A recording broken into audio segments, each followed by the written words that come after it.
আসসালামু আলাইকুম রহমতুল্লাহ। আত্মসমর্পণ করে জামিন পেলেন সেই তাপসী তাবাস্সুম মুরমি।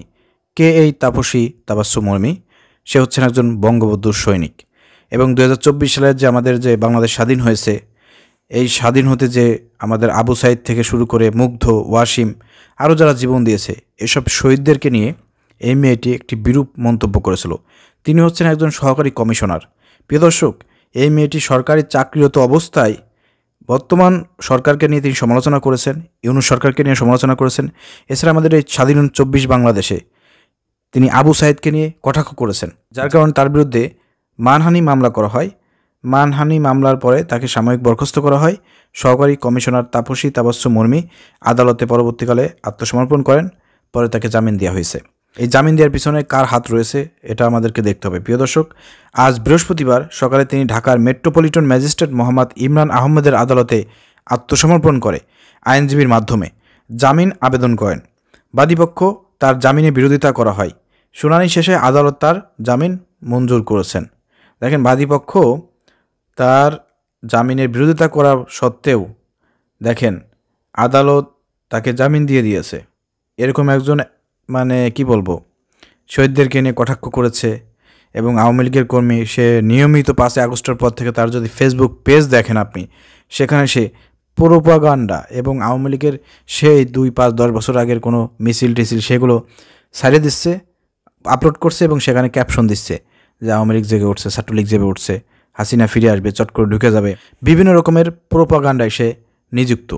এরকম একটি নিষিদ্ধ দল ছাত্রলীগ, সেই ছাত্রলীগের একজন কর্মী, তাকে আদালতে জামিন দেওয়া হয়েছে। অথচ সে নিয়মিত কিন্তু গুজব ছড়াচ্ছে ফেসবুক। এর আগে গত ৮ অক্টোবর ঢাকার মেট্রোপলিটন ম্যাজিস্ট্রেট আদালতে গণ অধিকার পরিষদের উচ্চতর পরিষদ সদস্য ও গণমাধ্যম সমন্বয়ক আবু হানিফ বাদী হয়ে মামলার আবেদন করেন।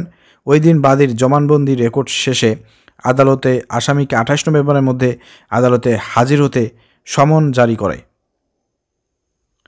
মামলার আবেদনে বলা হয়, গত ৫ অক্টোবর আসামি উর্মি শুধু শহীদ আবু সাইদ নয়, সরকারের দায়িত্বশীল পদে থাকা সত্ত্বেও ছাত্র গণ আন্দোলনের মাধ্যমে প্রতিষ্ঠিত সরকার ও সরকার প্রধান নোবেল বিজয়ী প্রধান উপদেষ্টা ডক্টর মোহাম্মদ ইউনূসের বিরুদ্ধেও অবমাননাকর বক্তব্য পেশ করেন। বক্তব্য ফেসবুকে লেখেন, যার মাধ্যমে সুপ্রিম কোর্টের আপিল বিভাগের রেফারেন্সের ভিত্তিতে সংবিধান সম্মতভাবে গঠিত একটি সরকার প্রধান সম্পর্কে বিষোদ্গার করা হয়েছে এবং সরকার উৎখাতের হুমকি দিয়ে জনমতে ভীতি সৃষ্টি করা হয়েছে। এই কারণেই এই তাপসী তাবাস্সুমকে সাময়িক বরখাস্ত করা হয় এবং আজকে আপনারা দেখলেন সে আদালতে উঠেছিল, জামিন চেয়েছে, জামিন পেয়ে গিয়েছে। তার ফেসবুক আপনারা ঘেঁটে দেখবেন, সেখানে নিয়মিত সে আওয়ামী লীগের এজেন্ডা বাস্তবায়ন করার জন্য, ছাত্রলীগের এজেন্ডা বাস্তবায়ন করার জন্য বিভিন্ন রকমের প্রোপাগান্ডাতে সে ব্যস্ত রয়েছে। তো এরকমের একজন ভয়ঙ্কর নারীকে জামিন দেওয়া কি ঠিক হয়েছে? প্রিয় দর্শক, আপনারা কি মনে করেন? আপনারা কমেন্ট করে জানাবেন। ডক্টর হাসিব নজরুল স্যার আইন উপদেষ্টা হয়েছে। এখন আমাদের অসংখ্য আলেম ওলামা তারা জেলের মধ্যে বন্দী আছে। বিগত ১৪-১৫টি বছর ধরে সরকারের মামলায়, রাষ্ট্রদ্রোহী মামলায় অনেক আলেম ওলামা তারা বিনা দোষে আজকে কারাবরণ করতেছে।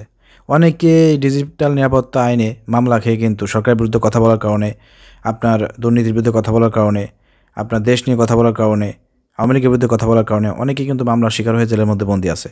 তো আইন উপদেষ্টা হাসিব নজরুল, আপনি কি করতেছেন? আপনি কেন এই বিষয়গুলো দেখতেছেন না কেন? ফ্যাসিবাদ এতদিন ক্ষমতায় ছিল, তখনও তারা জেলখানায়। ফ্যাসিবাদ মুক্ত হয়েছে, তারপরও তারা জেলখানায়। এটাকে মেনে নেওয়া যায়? এটা কি তারা মানতে পারতেছে?